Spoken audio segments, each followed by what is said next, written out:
Hey guys, and welcome to Film Study, where we analyze films in various ways to make you see it in a different concept, and change a part of a scene and figure out how the rest of the story would play out based on a single change in one scene.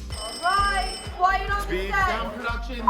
Lilo and Stitch has become the most popular, not only movie, but most profitable character known to man. Between plushies, furniture, and even ice cube trays? Aside from all the sales Disney themselves gets from Stitch alone, I wanted to take a closer look at Stitch and Lilo's relationship across all of the films spanning from 2002 to 2006, and even getting a little bit into the differences in Stitch between the films and the series. These two have become an iconic team, with Lilo always encouraging him in his behavior. With 4 movies released, I thought it'd be fun to analyze Stitch's character and figure out how he would change with another film. Over the course of all of the films, Stitch was found and navigated his way through the real world with the help of Lilo and Nani. In the original Lilo and Stitch, we got introduced to him and is immediately perceived as unlikable to everyone within the story, as he was created with destruction in mind. People who are averse to Stitch, such as Myrtle or Hamsterville, describe him as ugly and deformed, while people with affection like Lilo, Jumba, and Nani describe him as cute and fluffy. We get a better understanding of Stitch when he realizes the differences between right and wrong and tries to correct his mistakes. He is extremely intelligent, as we saw, but towards survival techniques in the beginning scenes using parts of the ship as shields. We learn Lilo is a little bit of a loner. She desperately needs a friend, and that's where Stitch comes in. I personally believe they are perfect for each other because they create balance between their personalities. Lilo has anger issues of her own that we get little hints about. People treat both Lilo and Stitch differently. When she makes the wish and finds Stitch, she believes that he is her only chance at friendship. She eventually teaches him that letting out your anger doesn't always have to be so destructive, but can be let out in other ways. You know, you wreck everything you touch.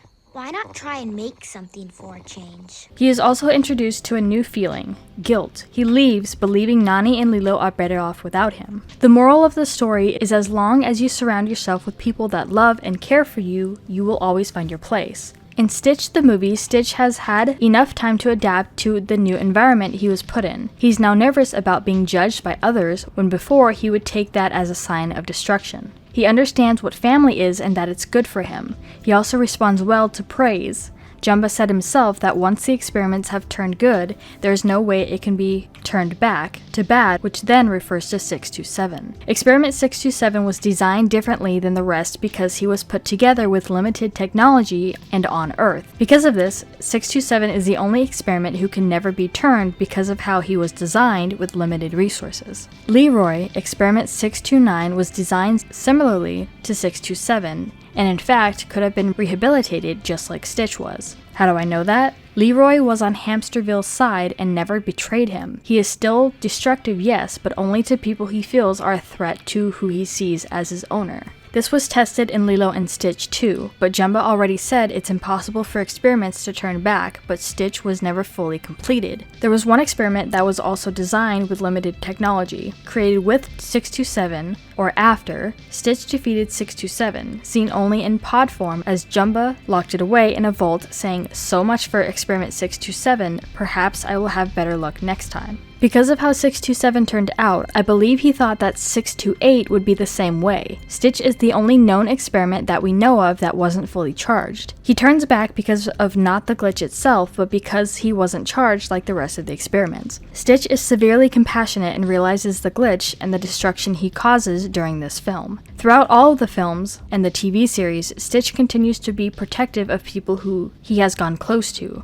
After Leroy, experiment 629, the stories start to seem repetitive. Jumba creates an experiment that is similar to 626. He ends up doing so, but something goes wrong. I feel like with the amount of knowledge Jumba has, there's more that he could be doing with his resources. He designs experiments with one intention in mind, destruction, and each of them have one power to use. But what about an experiment with the ability to know others' weakness and strictly use that to their advantage? If something like that were to happen, the storyline would revolve around Lilo and everybody else besides Jumba, figuring out out how to place this experiment someplace where it belongs. In the hands of Gantu, Hamsterville, or any other villain, I feel like they would be more of an annoyance than anything, as their design would be to help the enemies or anyone they are trying to get at. It would be interesting to see an experiment like this, who is basically designed to do the opposite of what you ask. Experiment 262 is similarly designed as I'm imagining. Jumba failed this experiment as this one is a local do-gooder. The version I have in mind is one that uses one's specific weakness against them,